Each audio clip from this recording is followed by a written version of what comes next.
Anda kembali mendengarkan Cafe WVC untuk bersama-sama mempelajari dan mengelaborasi. Hari ini kita akan membahas sesuatu yang kalau didengar sekilas kedengarannya kayak premis komedi. Iya, kayak lelucon ya. Betul. Coba bayangkan sejenak, gimana kalau kebodohan itu bukan sekedar kurangnya ilmu, tapi sebuah kekuatan fundamental di alam semesta. Setara gravitasi gitu ya. Itu dia, kekuatan yang nggak kelihatan tapi dampaknya ada di mana-mana. Kita akan melakukan elaborasi mendalam pada esai klasik dari sejarawan ekonomi Italia, Carlo M. Cipolla. Judulnya Hukum-Hukum Dasar Kebodohan Manusia. Yang bikin esai ini luar biasa itu pendekatannya. Cipolla ini nggak sedang melucu. Serius dia ya? Sangat serius. Dia mendekati topik ini kayak seorang ilmuwan yang merumuskan hukum alam.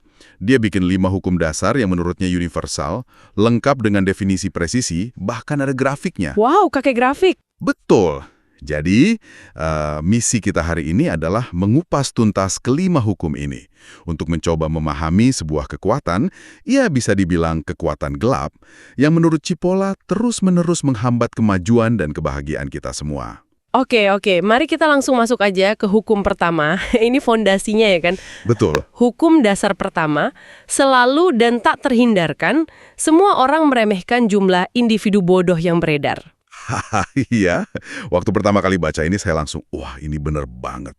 Setiap hari pasti ada aja momen kita mikir, kok bisa sih orang itu ngelakuin hal kayak gitu? Nah, tepat sekali. Cipolla bilang, pengalaman kita yang kaget terus-menerus itulah bukti empiris dari hukum pertama. Anda mungkin punya perkiraan, tapi hidup akan selalu nunjukin kalau angka Anda itu terlalu rendah. Selalu kurang ya? Selalu, saking yakinnya, Cipolla bahkan nggak mau ngasih angka. Nggak bilang 10% atau 20%. Dia cuma pakai simbol Yunani, sigma. Sigma. Kenapa dia pakai simbol? Kenapa nggak coba dihitung aja gitu?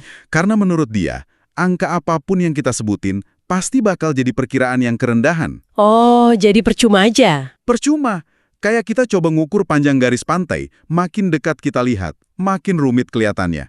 Anda pikir sigma itu 20%, terus Anda buka media sosial. Hahaha, langsung revisi. Langsung revisi jadi 40%, 50%, dan nggak akan ada habisnya. Oke, jadi jumlah mereka jauh lebih banyak dari yang kita duga. Pertanyaan berikutnya, siapa mereka? Di mana kita bisa nemuin mereka? Nah, ini kita masuk ke hukum dasar kedua. Dan yang ini terus terang provokatif banget. Probabilitas bahwa seseorang itu bodoh tidak bergantung pada karakteristik lain dari orang tersebut. Ini yang Cipolla sebut sebagai sifat demokratisnya kebodohan. Demokratis? Maksudnya? Dia nggak diskriminatif. Setelah ngamatin bertahun-tahun di berbagai negara, dia nyimpulin kalau kebodohan itu terdistribusi secara merata. Nggak peduli pendidikannya apa, status sosialnya, kaya atau miskin, ras, kebangsaan. Sama semua. Fraksi sigmanya selalu konstan. Tunggu sebentar. Saya agak sulit nerima ini sih. Maksudnya, seorang profesor universitas punya kemungkinan yang sama untuk jadi bodoh dalam definisi Cipolla ini, kayak orang lain. Betul. Bukannya pendidikan tinggi itu harusnya jadi semacam vaksin gitu terhadap tindakan bodoh? Pertanyaan yang sangat logis. Dan itu jebakan yang bikin banyak orang salah paham. Cipolla nguji ini langsung di lingkungan yang dianggap paling cerdas, universitas. Oh, dia riset langsung. Iya, dia bagi populasi kampus jadi 5 kelompok. Pekerja kerah biru, staf administrasi, mahasiswa, sampai para profesor. Lalu hasilnya? Fraksi sigma yang sama ditemukan di setiap kelompok. Wow, itu udah cukup mengejutkan. Tapi dia nggak berhenti di situ. Dia lanjut meneliti kelompok paling elit. Siapa? Para peraih Nobel. Oh, wow. Dan hasilnya, yang menurut dia ini membuktikan keagungan kekuatan alam, tetap sama. Fraksi sigma dari para peraih Nobel ternyata bodoh. Jadi ini menegaskan kalau kebodohan versi Cipolla, ini nggak ada hubungannya sama sekali dengan IQ, pengetahuan teknis, atau gelar. Ini variabel yang benar-benar independen. Nah, ini dia kuncinya. Jadi, apa sih sebenarnya definisi bodoh menurut Cipolla? Kalau bukan soal IQ, terus soal apa? Saya dengar dia punya cara yang sangat visual buat ngejelasin ini. Betul, dan ini jantung dari seluruh teorinya. Hukum emas, dia menyebutnya. Hukum emas? Dia pakai grafik sederhana. Coba Anda bayangkan ada 2 sumbu. Sumbu horizontal, sumbu X, itu ngukur untung atau rugi yang Anda dapat dari tindakan Anda. Ke kanan untung, ke kiri rugi, oke. Tepat. Terus sumbu vertikal, sumbu Y, itu ngukur untung atau rugi yang diterima orang lain gara-gara tindakan Anda. Ke atas berarti orang lain untung, ke bawah orang lain rugi. Oke, saya bisa bayangin. Jadi ada bidang dengan 4 kuadran, kan? Tepat sekali. Dari sini muncul 4 tipe manusia. Pertama, di kuadran kiri atas ada orang naif. Tindakannya merugikan diri sendiri, Ke kiri di sumbu X. tapi menguntungkan orang lain. Ke atas di sumbu Y. Mereka ini yang sering dimanfaatin. Kedua, kanan atas ada orang cerdas. Ini yang ideal ya. Ideal. Tindakannya menguntungkan diri sendiri ke kanan dan juga orang lain ke atas. Ini pencipta situasi menang-menang. Pembangun peradaban. Oke, biar lebih konkret nih. Di sebuah tim kerja, orang cerdas itu yang kerja bagus jadi seluruh tim dapat pujian. Terus, Bandit itu yang nyuri ide temennya buat promosi. nah, Dan orang naif mungkin yang ngerjain semua kerjaan ekstra si bandit tanpa dapat pengakuan apa-apa. Gitu kan? analogi yang sempurna. Dan itu membawa kita ke tipe ketiga. Kanan bawah, si bandit. Untung buat diri sendiri, rugi buat orang lain. Betul. Logika mereka, meskipun jahat, masih bisa kita pahami. Mereka ngejar keuntungan pribadi. Lalu, Ada kuadran keempat, kuadran kiri bawah. Ini intinya. benar. Dan inilah definisi dari hukum dasar ketiga, hukum emas. Orang bodoh adalah orang yang menyebabkan kerugian bagi orang lain, sementara ia sendiri tidak memperoleh keuntungan apapun, bahkan mungkin ikut rugi. Jadi rugi buat semua pihak. Betul, mereka penghuni murni kuadran kiri bawah, agen kekacauan murni. Ini yang bikin bingung. Kalau bandit, saya paham motifnya, untung. Orang cerdas motifnya keuntungan bersama. Orang naif mungkin altruisme yang salah tempat. Tapi orang bodoh ini, apa motifnya? Nah, Kenapa ada orang yang mau ngerugiin orang lain tanpa dapat apa-apa? dan pertanyaan itu adalah alasan kenapa orang bodoh itu sangat berbahaya. Karena orang rasional kayak kita akan selalu coba cari logika di balik tindakan mereka. Padahal nggak ada. Cikpola bilang, nggak ada logika. Tindakan bandit itu rasional, cuma rasionalitasnya jahat. Tindakan orang bodoh itu nggak rasional. Mereka merusak tanpa alasan, tanpa rencana. Mencari penjelasan lain, itu tandanya kita belum paham hukum ini. Satu-satunya penjelasan adalah orang itu bodoh. Titik. Oke, jadi Meriper ini anomali yang nggak rasional. Tapi kalau mereka nggak punya niat jahat kayak bandit, kenapa Cipolla sampai bilang mereka ini tipe orang paling berbahaya? Bukannya mereka cuma ceroboh gitu? Nah, ini kita masuk langsung ke hukum dasar keempat. Orang yang tidak bodoh selalu meremehkan kekuatan merusak dari individu yang bodoh. Selalu meremehkan. Iya, kita cenderung mikir, sudahlah, dia kan cuma gitu doang, nggak akan bahaya. Menurut Cipolla, ini kesalahan fatal yang seringkali dibayar mahal. Di mana letak bahayanya?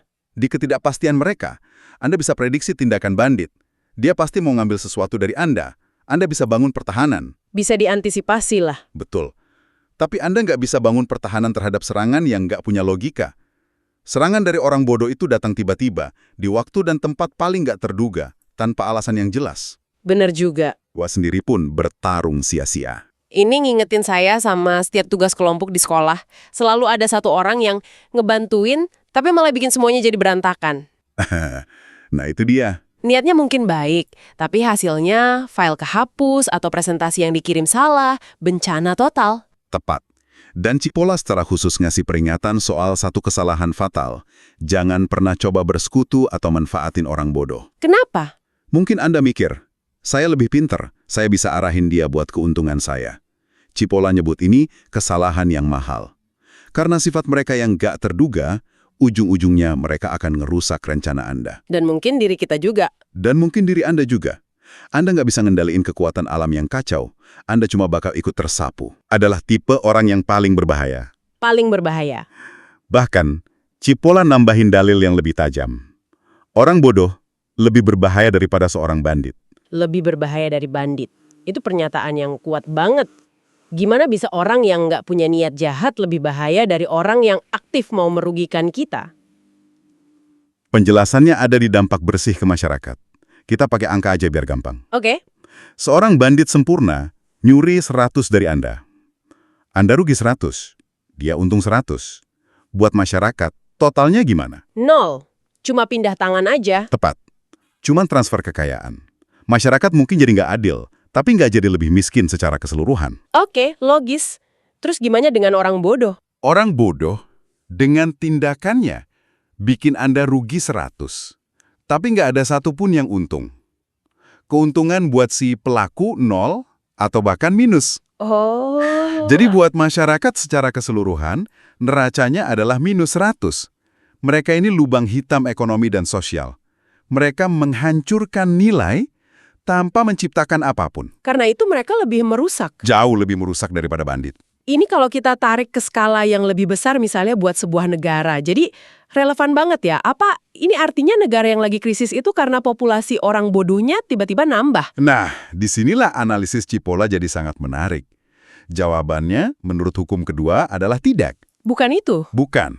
Ingat kan, persentase orang bodoh, si sigma itu, konstan di semua negara.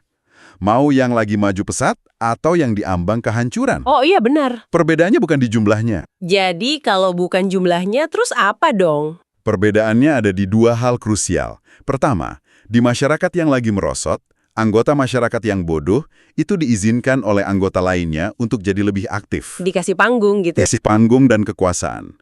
Kekuatan merusak mereka nggak dinetralisir. Kedua, dan ini yang lebih halus, terjadi pergeseran komposisi di populasi non-bodoh. Maksudnya gimana? Di negara yang menurun, jumlah orang cerdas yang menciptakan nilai cenderung berkurang atau dipinggirkan.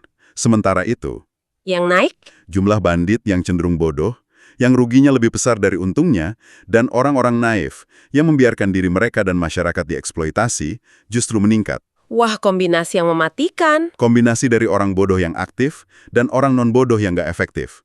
Inilah yang mempercepat kehancuran. Kemampuannya untuk membatasi dampak dari faksi sigmanya sambil mastiin orang-orang cerdas yang pegang pengaruh. Tepat sekali. Dan di sini ada bagian yang lucu sekaligus miris.